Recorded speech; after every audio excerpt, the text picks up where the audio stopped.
السلام عليكم، أنا محمد دمير وهذه حلقة من حلقات التاريخ الجزائري المجيد. وحلقة اليوم ربما بالأخص تهم الشعب الجزائري. الشعب الجزائري كيفاش كيكفروه الحكام ديالو بالنشيد الوطني. شكون اللي قالك هنايا قسم الحلف؟ هنا شكون اللي قال لك؟ شكون اللي يقول لك هو يحلف؟ هو قسما قسما بالنازلات الماحقات، قسما بالدماء الزاكيات، قسما بالنازلات الماحقات والدماء الزاكية الطاهرات والبلود اللامعات الخافقات في الجبال الشامخات الشاهقات. نحن ثرنا فحياة أو ممات، وعقدنا العزم أن تحيا الجزائر. فاشهدوا. انا مسلم غادي نقول قسما بالله، انت مسلم غادي تقول قسما بالله. صح. معليش، النبي صلى الله عليه وسلم قال: من حلف بغير الله فقد اشرك. معليش.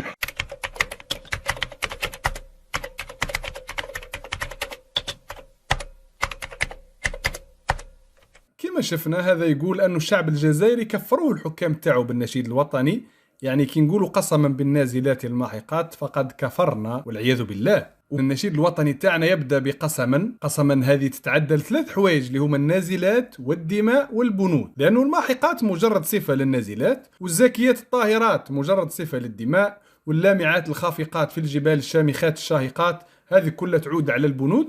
ونقولوا أولا وش هي النازلات؟ النازلات أكيد هي قنابل ثورة تتنزل على رؤوس العدو فتمحقه، يعني تهلكه ولا تقتله. ونقدر نفهمها أيضا من بيت آخر لنفس الشاعر وفي نفس القضية الوطنية اللي يقول فيها للشاب المجاهد: كن شواظا وتنزل كالقضا وتفجر فوق هامات الجبابر. فلا شك أنه تنزل كما النازلات، يعني النازلات هي كل ما يقذف وينزل ويتفجر على رأس العدو.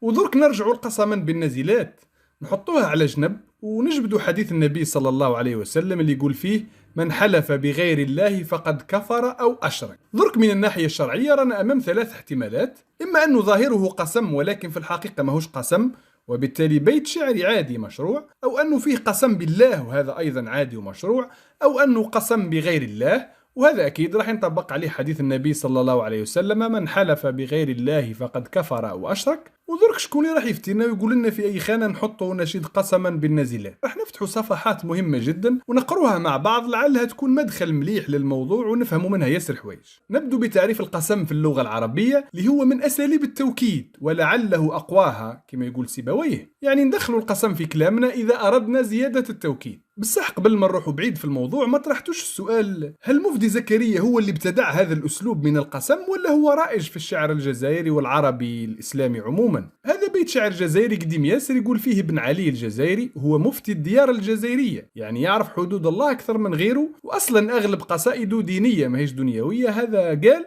قسما بريحان العقيق وبانه. وهذا شاعر جزائري أخر يرجع لعدة قرون اسمه محمد بن يوسف الثغري، اللي كان أحد شعراء البلاط الزياني في تلمسان، عنده بيت يقول فيه: قسما بزمزم والحطيم. بل والغريب راهو هنا، هذا محمد الأخضر حسين وهو من عائلة بسكرية استقرت في جنوب تونس. لما ترقى في تونس لمنصب قضاء بنزرت واللي راح نشوفوه من بعد شيخ الأزهر في مصر، هذا في بنزرت بعث له محمد الطاهر بن عاشور برية. ومحمد الطاهر بن عاشور يعتبر من أعلام الأمة الإسلامية في الأدب واللغة والعلوم الشرعية، هو تونسي.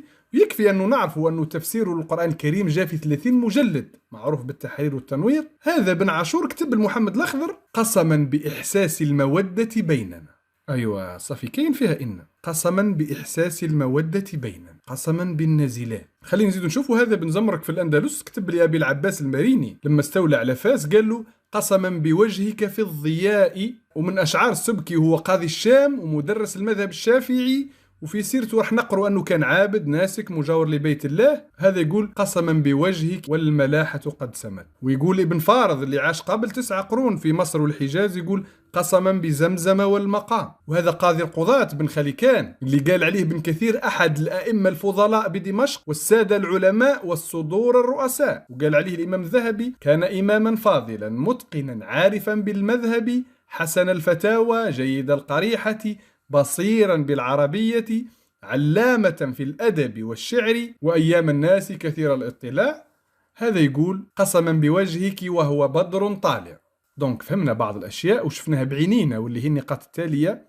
صيغة القسم بغير الله في الشعر العربي ماهيش غريبة، بل صادرة حتى من علماء وفقهاء وقضاة مذاهب، بل وفي بيت شعر من مفسر القرآن اللي هو ابن عاشور الشيخ الأزهر، وفي بيت شعر لمن أثنى عليه الذهبي وابن كثير. إلا أنه بنتفقوا هذه ما راحش نهزوها دليل على مشروعية قولنا قسما بالنازلات المحقات، وإنما فقط أمثلة. ودرك نجول الرسمي ونطرح السؤال التالي: هل يمكن أن صيغة القسم تحضر دون حضور القسم؟ يعني نستخدموا العبارة بلا ما نقسم فعلا. بلاك مفدي زكريا كي قال قسما بالنازلات هذا حضور لأداة القسم اللي هي عبارة قسما، لكن ماهوش من أجل القسم. ولا نطرح السؤال الثاني اللي هو: بلاك يقصد قسما برب النازلات، هل هذا وارد؟ يعني هل في قوانين النحو واللغة ما يسمح بهذا ويتيح يعني؟ والجواب نعم ممكن. وأول مثال نشوفوه هو حديث النبي صلى الله عليه وسلم اللي قال: أفلح وأبيه إن صدق. والواو هذه ماهيش واو العطف، بل هي واو القسم بإجماع أهل العلم. يعني باه نبسطوه ونوضحوا القسم اللي فيه نقدروا نقولوا: أفلح وأقسم بأبيه. وحديث النبي صلى الله عليه وسلم: كل فلعمري لمن أكل برقية باطل لقد أكلت برقية حق. وهذه ولعمري أداة قسم واردة حتى في القرآن الكريم بصيغة القسم. ديجا من الحديثين هذوما اتضحت عندي الصورة بما لا يترك مجالا للشك بأن القسم لا يؤخذ فقط على ظاهره. يعني القسم عنده مسالك، كي نحبوا نشوفوا المسالك تاعو أولا قال لك: ليس بغريب ولا بشرك أن يقول النبي صلى الله عليه وسلم أفلح وأبيه، لأن هذا اللفظ كان يجري على ألسنتهم من غير قصد الحلف. وهذا ما قاله الإمام البغوي والعديد من العلماء، كان حتى لقواه كما ابن حجر. إذن هذا مسلك. والمسلك الثاني لمن قالوا بأنه عليه الصلاة والسلام أضمر فيه اسم الله كأنه قال: أفلح ورب أبي. وإنما الناهي ورد في شكون؟ في من لم يضمر ذلك بل قصد تعظيم أبيه. والاحتمال الثالث هو أن النبي صلى الله عليه وسلم قال ذلك على سبيل توكيد الكلام وليس على سبيل القسم، لأن العرب تقسم على ضربين: قسم للتعظيم وقسم فقط على سبيل تأكيد الكلام وتقويته، يعني دون الحلف الفعلي. واعطانا أمثلة على القسم دون قصد الحلف، كقول الشاعر: لعمري أبي الوشين إني أحبها. والوشين ما هوش راح يحلف بهم الشاعر لأنه ما عندهم حتى عظمة. والقول الشاعر: فلا وأبي أعدائها، هنا أيضا قسم لفظي لكن لا يقصد به القسم لأنه ما كانش واحد يحلف بالعدو تاعو، بل هي عبارة توكيد رائجة كما شفنا في الشعر العربي. ونزيد نشوفوا في كتاب شرح البردة نلقوا فيه حديثه على القسم للاستشهاد، يقول: والغرض من مثل هذا القسم ليس سوى أن المحلوف به شاهدا على ذلك، ومعظم أيمان الشعراء من هذا الباب.